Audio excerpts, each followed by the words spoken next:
yang terhormat bagi Mas, kami hormati. Alhamdulillah, puji syukur kita pada kehadiran Allah Subhanahu wa Ta'ala karena atas rahmatnya dan karunia-Nya kita semua dapat berkumpul pada kegiatan penyuluhan hari ini dalam keadaan sehat walafiat.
Assalamualaikum warahmatullahi wabarakatuh.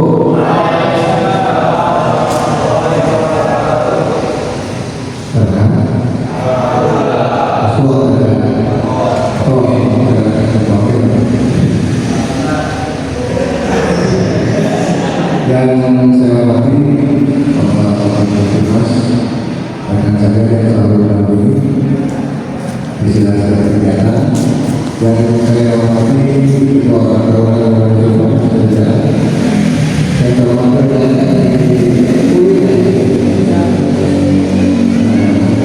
serta akademik, dan saya hormati adik itu dari alam udah bersama ya.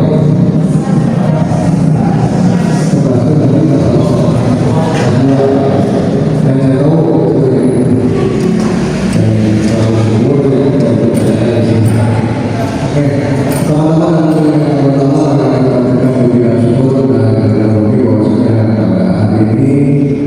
kita dapat berkumpul di sini yang semoga kita akan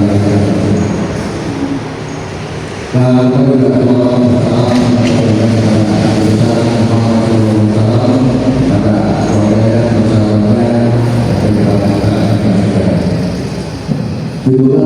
edukasi dan pendidikan dengan lupa.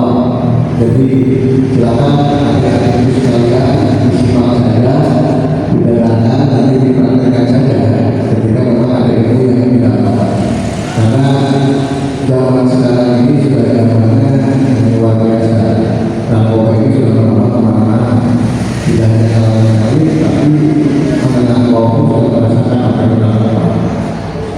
Contoh minggu kemarin kita menemukan nama orang yang memainkan narkoba yang biasanya itu dikatakan bikin kelolaan dan itu sudah ketahuan dan diproses.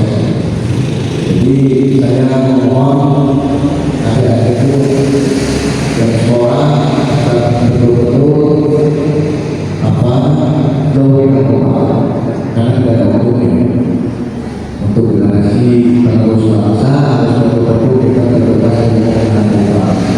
Mudah-mudahan dengan cara ini kita bisa membantu menjadikan bahwa Sultan ini menjadi kelurahan yang sehat, aman dan bebas dari narkoba. Mungkin bisa saja kasih dibuka saja. Oke, dengan mengucapkan Bismillahirrahmanirrahim. Acara kegiatan edukasi dan perkembangan narkoba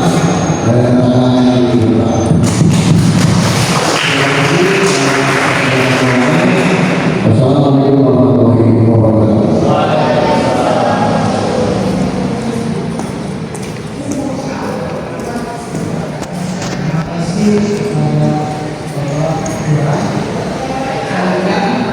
Mungkin di sini teman-teman lagi pada sibuk sekolah, ada yang sibuk kerja juga, terus ada yang sibuk organisasi, terus juga ada yang Nah, di masa muda ini kita punya kesempatan untuk mencoba hal-hal baru. Baru dan mengembangkan potensi kita sebagai siswa itu sendiri. Nah, di tengah banyak pilihan dan tantangan, banyak hal penting yang bagaimana itu bisa dapat menjaga diri kita sendiri dan membuat keputusan yang baik untuk masa depan. Itu teman-teman sekalian bahwasanya tantangan sekarang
Nah itu jadi kan sebaiknya untuk mengurangi.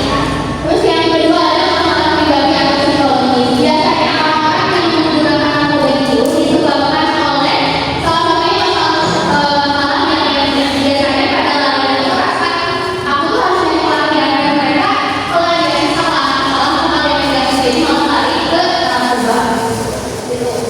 Bisa juga karena masalah psikologis, kalau misalnya dia lagi kondisi mental kurang stabil, terus ada orang yang menawari, dia kan pikirannya lagi kacau, jadi dia mau aja gitu coba.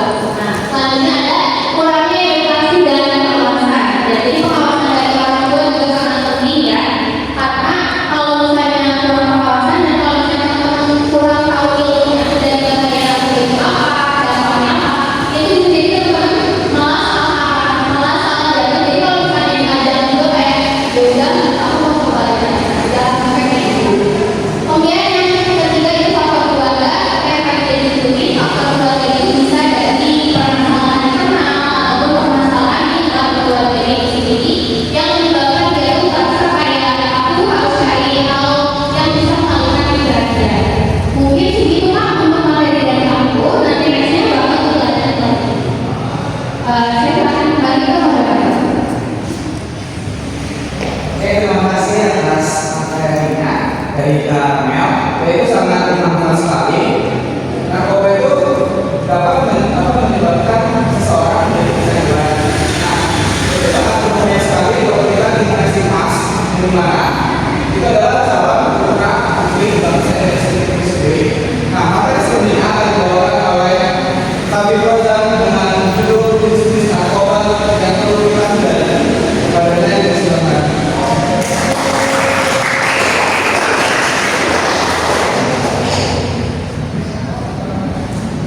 Oke, pertanyaan pertama.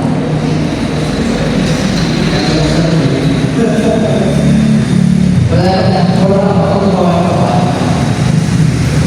Pernah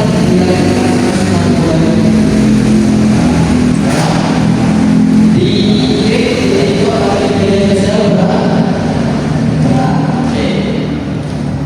perkenalkan, saya Profesor Prof. Seseorang yang dulunya berpikir bahwa narkoba ini hanya terjadi oleh kalangan artis, pejabat dan lain-lain. Kenapa? Karena informasi yang saya dapatkan itu hanya dari TV dan media sosial. Tapi setelah saya belajar tentang narkoba ini, ternyata mereka atau narkoba ini ada di sekitar kita. Kalau menunjukkan ada kasus seorang nah itu harusnya menjadi satu kehati-hatian bagi kita. Sebenarnya narkoba itu ada di sekitar kita. Sekarang kita kenali jenis-jenis narkoba itu seperti apa. Yang pertama, narkoba itu adalah singkatan dari narkotika, psikotropika dan bahan aktif. Itu sudah jadi narkoba. Lanjut. Yang pertama adalah narkotika. Nah, ini adalah zat yang dapat menurunkan kesadaran, mengurangi rasa sakit dan menurunkan ketergantungan. Masalahnya adalah ketergantungan. Jadi sebenarnya ada satu hal yang perlu kita ketahui dulu. Zat dari narkoba ini itu adalah zat medis sebenarnya. Itu yang pertama adalah zat medis. Tapi ada penyalahgunaan, yang disebutnya pengguna atau penyalahgunaan narkoba. Itu karena zatnya disalahgunakan. Seharusnya dia bersifat medis, tapi orang paparnya berlebih, dosisnya berlebih sehingga menimbulkan ketergantungan. Contohnya apa? Ganja, heroin, morfin, opium. Yang paling keras itu pada kita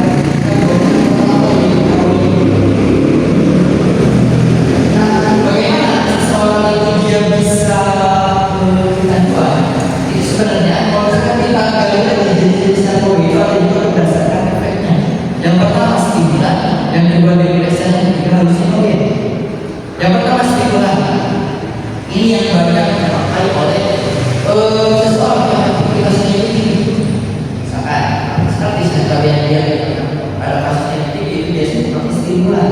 Kenapa? Karena dia meningkatkan fungsi otak. Jadi otak kita itu kan ada sistem khususnya.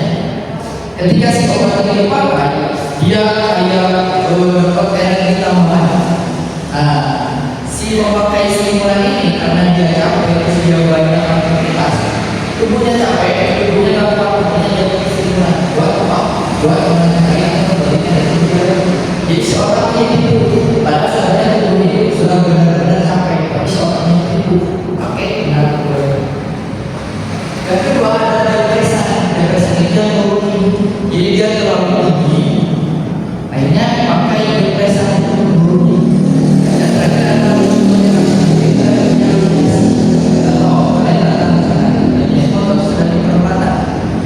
ada anak yang bagus mulai atau lainnya menggunakan iPhone, Ketika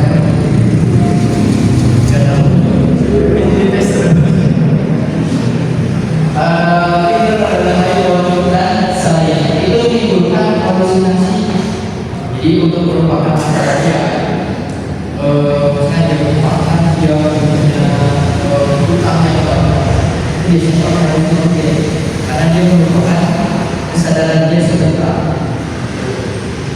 Sehingga ada sebuah ketika zat yang mempengaruhi susunan saraf pusat seperti pil ekstasi, sabu, LSD dan obat penenang yang lainnya. Perlu kita tahu sebenarnya di sabu ini itu banyak penjualan. Jadi ada yang KW pakai sampai KW 3. Yang KW itu benar-benar sabu. Yang kedua itu dicampur tepung terigu, terus ada juga yang dicampur sama kerak aki si keraknya itu di apa? Jadi kering, nah terus dicampurin sama yang sabu itu. Untuk apa? Biar si gramnya ini naik, karena 1 gram sabu bisa mahal. Nah masalahnya di dunia jual dunia ini si obatnya itu tidak jauh. Dan dibalik itu si pembelinya juga bakal habis uang untuk ketergantungan. Pokoknya dunia narkoba ini juga ada yang baik. Gitu. Terakhir dari nah ini yang paling sering kita temui sebenarnya. Itu ada zat yang menyebabkan ketergantungan itu tidak termasuk narkotika maupun psikotropika. Pertama ada rokok dan produk alkohol. Rokok itu ada 2, ada nikotin sama nikotin. Tar itu zat lengket yang dia nempel di tenggorokan. Nikotin itu zat-zat yang bikin ketergantungan. Ini saya kasih permisalan. Saya pernah baca jurnal di Oxford, ada Oxford, di Oxford. Ternyata apa itu mengandung 70 karsinogen, ada yang tahu karsinogen. Karsinogen itu zat pemicu kanker. Dan ini bisa terjadi atau bisa menimbulkan efek 4 kali lipat ketika pengguna ini masih di tahap remaja. Nah, ketika dia si pertumbuhan otak ini belum sempurna, pertumbuhan otak itu ada di umur 25 tahun. Jadi kalau sekarang silakan kalian merokok, silakan di umur 25 tahun. Bahkan nggak alamin, bahkan nggak juga ingin kalian. Terserah kalian mau merokok atau tidak. Ketika kesalahan di umur 25 tahun, kenapa? Karena di situ pertumbuhan otak sudah sempurna. Kalau kita bisa menerima jarak siapa, pertumbuhan otak terganggu sama rokok kayak gitu. Selanjutnya akan kita merokok. Berbeda yang tahu ya. Yang terakhir ada yang berzina yang saya terjadi di pemerintahan. Nah ini juga merusak si fungsi otak juga. Pertanyaannya sebenarnya hal yang kayak gini itu terjadi tidak secara langsung. Kita merokok itu nggak langsung si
jangan sampai narkoba itu menghancurkan masa muda kita, karena muda itu yang hidup itu cuma sekali gitu. Jangan pakai pria, kaya. Nah, terus jangan sampai rasa penasaran itu menghancurkan mimpi kalian. Dari sini pasti ada yang setelah lulus dari SMA atau jenjang jenisnya, pas pada mau kerja, apa dia langsung mau kerja di sini?